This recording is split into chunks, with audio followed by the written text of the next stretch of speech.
designed by Skidmore, Owings & Merrill, specifically the architect-engineer team of Bruce Graham and Dr. Fazlur Khan. Dr. Fazlur Khan did invent the special engineering technique that helps this building to stand. If you do look at it, it consists of multiple boxes or tubes, many of which end at different points along the building surface, and two of which continue all the way to the top. In this way, these tubes do support each other and help the building to stand. Now, Fazlur Khan also didn't engineer this building to be completely rigid because he knew if it was, it would be destroyed by Chicago's wind. So it does sway up to 18 inches in any direction, and if you're up there on a windy day, you certainly do feel that.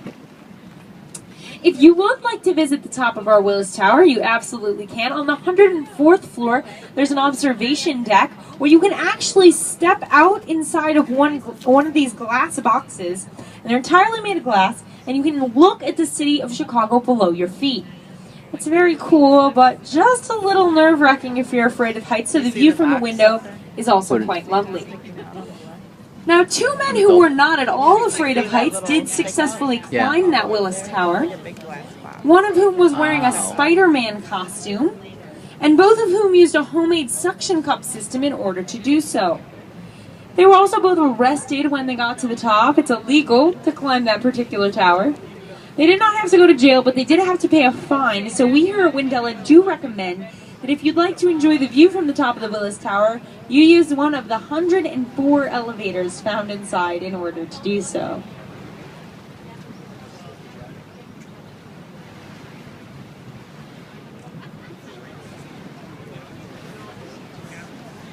Now, to give you a little perspective, the tallest building in the world right now is the Burj Khalifa. It's in Dubai. To get the height of that, simply take one Willis Tower and stack it on top of another one. That building's about 3,000 feet tall. It's a little too tall for me, I don't know. I'll stick with our Willis Tower. In front of that Willis Tower is a pink granite building with what almost looks like a crown at the top. That building is 311 South Wacker Drive, designed by Cone, Pedersen, and Fox.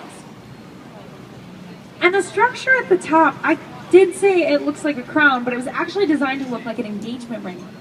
That's because the head architect on that had just gotten engaged to his fiancée, and he wanted to give her a second engagement present, so he designed the top of the building to look like her engagement ring. Now, at night, that is illuminated with over 1,400 different fluorescent fixtures, making it one of the brightest and most beautiful things on the Chicago skyline. And they illuminated different colors for different holidays as well. It was pink for Breast Cancer Awareness Month, and it was also red, white, and blue for the 4th of July, that kind of thing. So now coming up on your right is a red granite building with the corners cut off. That is One Financial Place, designed by Skidmore, Owings & Merrill. And those corners are called chamfered corners, those cut-off corners.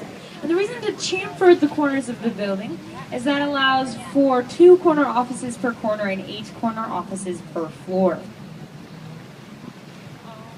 In front of that is an Art Deco building with a silver statue on the top. That building is the Chicago Board of Trade, designed by Halliburton and Root in 1930. It is 45 stories tall. The statue at the top, her name is Ceres. Ceres is the Roman goddess of agriculture and wheat. Our word cereal comes from her name. But if you were to get up close and personal with that particular statue of Ceres, you would realize that she has no face. The reason for this is in 1930, at 45 stories tall, the Chicago Board of Trade was the tallest building on the Chicago skyline. The architects told the sculptor of poor Ceres that there is no reason to put a face on the statue because no one would ever build tall enough to see it. As you can see, we've gone a little above and beyond those 30 stories, those 45